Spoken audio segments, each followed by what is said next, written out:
Hey there, thanks for watching.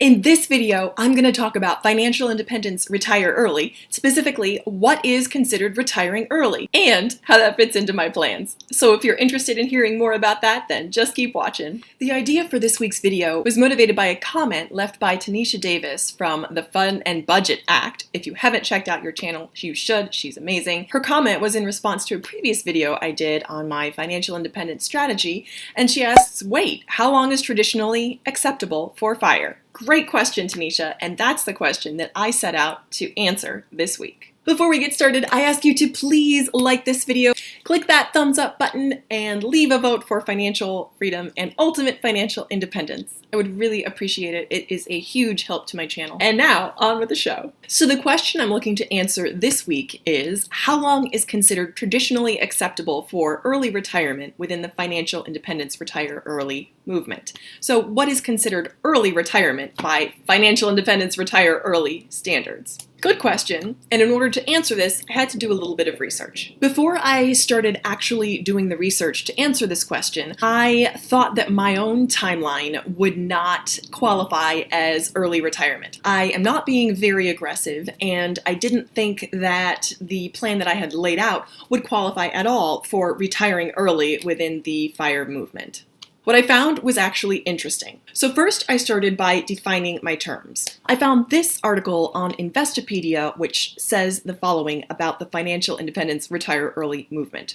Financial Independence Retire Early, or FIRE, is a movement dedicated to a program of extreme savings and investment that allows proponents to retire far earlier than traditional budgets and retirement plans would allow. By dedicating up to 70% of income to savings, followers of the FIRE movement may eventually be able to quit their jobs and live solely off small withdrawals from their portfolio, decades before the conventional retirement age of 65. So when I read a definition like this, I see two statements that indicate any type of time frame. The first statement is far earlier, as in allows proponents to retire far earlier than traditional budgets and retirement plans would allow. This second statement is living off small withdrawals from their portfolio decades before the conventional retirement age of 65. So those two statements are far earlier and decades. Far earlier is fairly subjective. You can say a year is far earlier than traditional retirement age,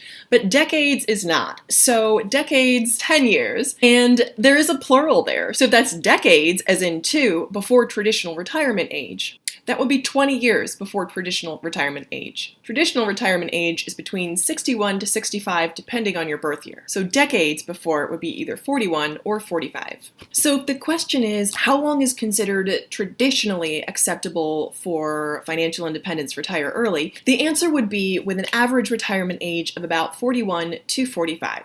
So that's the answer to the first part of this video. The second part is, how does that fit in with my own plans as far as financial independence is concerned? So financial independence is characterized by saving up to 70% of your income, saving up to 70% of your income, and only living on 30%. Then I've kind of got things backwards as far as my own life is laid out. Right now, I'm living on about 70% of my income, and I'm saving 30%. The average savings rate in America is about 8.8%, so I feel like as far as that savings rate is concerned, I'm definitely above average in that respect. But when it comes to the financial independence retire early community, I am probably not your traditional practitioner of the FIRE movement. I don't save up to 70% of my income. I haven't set up my life that way.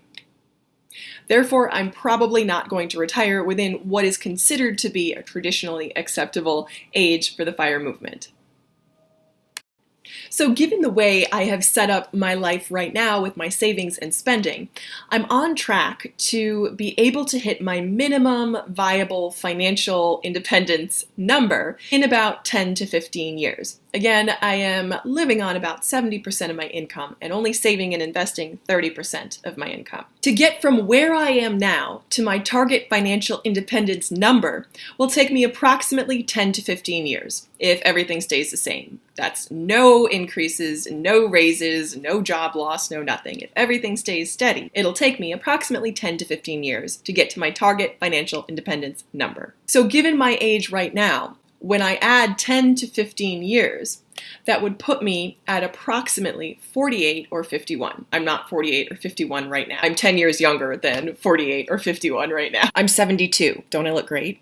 Even if it takes me 4 years longer than I project, so that puts me at 55, that's still roughly a decade younger than traditional retirement age. So I estimate achieving my target financial independence number about 10 years sooner than traditional retirement age.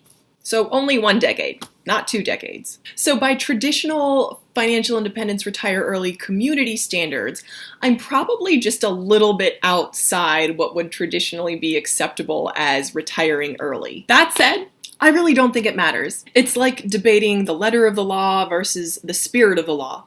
And I think ultimately, financial independence is about freedom. It's about realizing that I have a choice in how I design my financial future and my current spending today. So in living on 70% of my income, as opposed to only 30% of my income, there's that 40% in there that's variable. And I would say that that's the part that I could choose to make changes over. That 40% contributes 1,000% to my overall happiness, well-being, and enjoyment of my current life right now. Living on that extra 40% of my income also allows me to honor the guiding principles and the foundation that I've chosen to build my life on. Overall, the financial independence retire early movement also encourages me to take a closer look at how valuable my time is.